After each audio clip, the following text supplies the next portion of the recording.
Assalamualaikum warahmatullahi wabarakatuh. Kita jumpa lagi di mata pelajaran kimia farmasi. Ya, kemarin saya sudah memberi materi PowerPoint juga tentang hidrokarbon. Sekarang saya akan pada materi hidrokarbon ini kita akan mempelajari beberapa poin. Yang pertama adalah senyawa organik dan anorganik. Yang kedua, kekhasan atom karbon. Yang ketiga, atom karbon primer, sekunder, tersier, dan kuarner. Senyawa hidrokarbon dan turunannya. Senyawa hidrokarbon itu ada alkana, alkena, alkuna, dan nanti ada turunannya. Kemudian tentang keisomeran, sifat-sifat hidrokarbon, dan reaksi hidrokarbon. Senyawa kimia itu terdiri dari senyawa organik dan senyawa anorganik. Apa yang dimaksud senyawa organik? Apa yang dimaksud senyawa anorganik? Mari kita simak penjelasan berikut ini.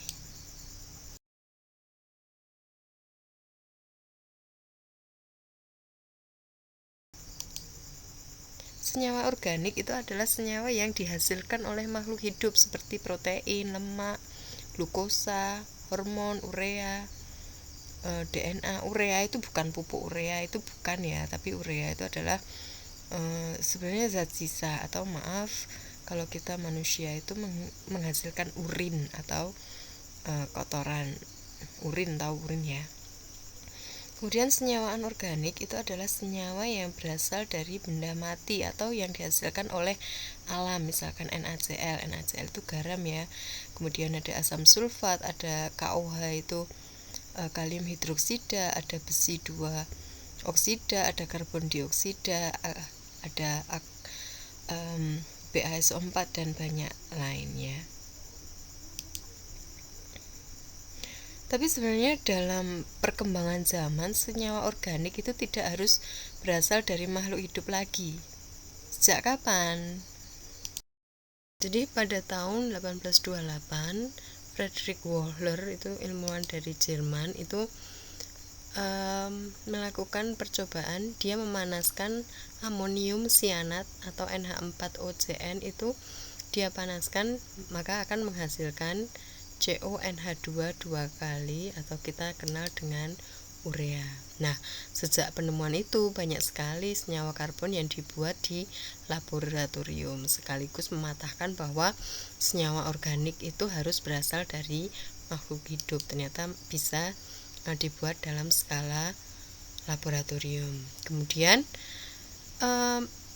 ini akan menimbulkan atau memunculkan ilmu baru bahwa perbedaan senyawa organik dan anorganik itu lebih ditekankan pada perbedaan sifat senyawa, bukan lagi berasal dari asal dari senyawa itu sendiri.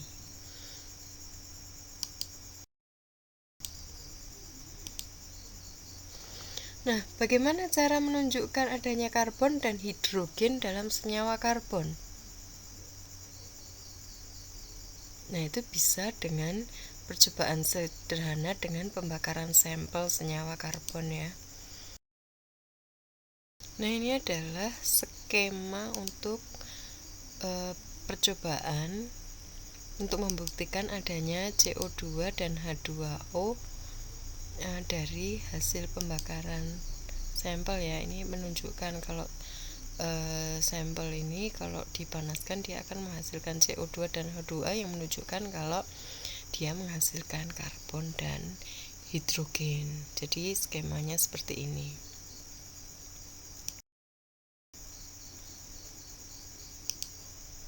Nah, bagaimana cara membuktikan bagaimana pembakaran sampel ini membuktikan bahwa hasilnya menghasilkan CO2 dan H2O? Itu dengan cara CO2 itu dialirkan ke dalam air kapur maka akan keruh. Yang kedua, membuktikan ada H2O-nya dikenali dengan kertas kobalt. Dia akan berubah menjadi dari biru menjadi merah muda. Nah, selain itu tadi ya, selain percobaan tadi kita bisa juga mencoba hal sederhana saat kita bernafas. Kita tiup aja air karbon, maksud saya air kapur, pasti dia akan menjadi keruh. Itu membuktikan kalau kita juga menghasilkan saat kita bernafas menghasilkan CO2 dan H2O. Kalau membuktikan kita bernafas itu menghasilkan H2O, ya coba saja kita menghembuskan nafas kita di kaca, di situ akan terbentuk embun. Nah, itu berarti kita menghasilkan H2O juga. Nah, untuk keunikan atom karbon itu sendiri, itu apa sih keunikannya? Nah, keunikan yang pertama adalah karbon mempunyai 4 elektron valensi. Kalau manusia itu diibaratkan karbon itu punya 4 tangan. Bayangkan saja manusia yang punya 2 tangan ya. Kalau karbon itu punya 4 tangan. Yang kedua, atom karbon itu relatif kecil sehingga karbon itu dapat membentuk 4 ikatan kovalen tunggal yang relatif kuat. Yang kedua, karbon dapat membentuk ikatan rangkap 2, rangkap 3 itu ya. Yang ketiga adalah dapat membentuk rantai karbon. Nah, coba kalian tahu bagaimana konfigurasi atom karbon kok sampai dia punya elektron valensi sejumlah 4. Mengapa karbon dapat membentuk banyak senyawa? Jadi karbon itu senyawanya tidak terhingga ya. Nah, mengapa bisa demikian? Nah, hal ini dikarenakan yang pertama, senyawa karbon itu mampu membentuk rantai karbon. Jadi dia tadi ya, karena punya tangan 4, dia bisa menggandeng rantai karbon sesama C-nya atau karbon lain. Bayangkan aja kalau kita manusia punya tangan 2, bisa gandeng 2, bisa bikin gandengan yang banyak sekali. Nah, begitu juga dengan rantai karbon. Kemudian selain membentuk rantai karbon, senyawa karbon itu juga dapat membentuk ikatan tunggal. Ikatan tunggal itu cuma mengikat 1 dan rangkap 2 sampai rangkap 3. Tidak ada rangkap 4 ya. Kemudian yang ketiga adalah dapat membentuk rantai siklik. Siklik itu nanti bisa bentuknya segitiga, segi 4 atau segi 5 gitu. Contohnya adalah seperti ini. Nah, ini namanya adalah rantai hidrokarbon. Jadi hidrokarbon itu dari kata hidrogen dan karbon C. Nah, ini kalau kalian perhatikan C-nya 1 mengikat C1 yang lainnya, berarti masih ada sisa 3 tangan ya. Nah, 3 tangan itu digunakan untuk menggandeng hidrogen. Yang kedua, ini adalah ikatan rangkap. Ini ada rangkap 2, ada rangkap 3. Kemudian yang nomor 3 ini adalah contoh bentuk sikliknya. Ini adalah segi 6.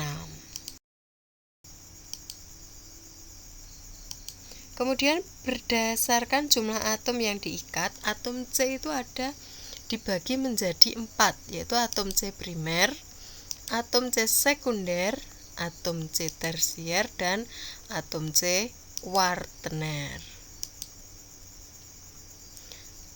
Atom C primer itu adalah atom C yang mengikat 1 atom C lainnya, sedangkan C sekunder adalah atom C yang mengikat 2 atom C lain. Ingat, sekunder, second berarti 2.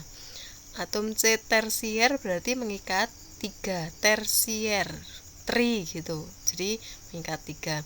Sedangkan atom C kuartener adalah kuartet. Kuartet itu 4, berarti atom C yang mengikat 4 atom C lain.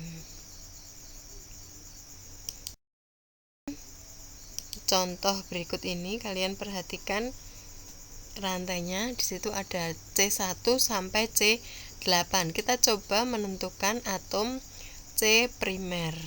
Atom C primer itu adalah yang mengikat satu atom C lain. Nah, di sini atom C primer itu atom C nomor 1, 5, 6, 7 dan 8. Atau untuk mengingatnya, atom C primer itu terletak pada ujung-ujung rantai. Ingat ya, di ujung rantai. Kemudian atom C sekunder, second berarti mengikat 2 atom lain. Itu ada di C nomor 2.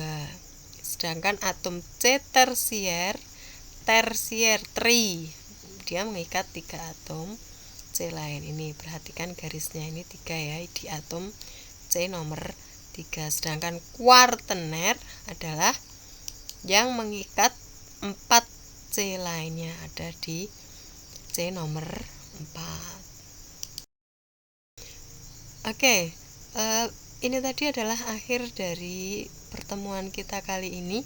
Silahkan kalian salin materi ya di buku kalian. Tapi minggu kemarin kalau sudah sama materinya ya sudah, tidak usah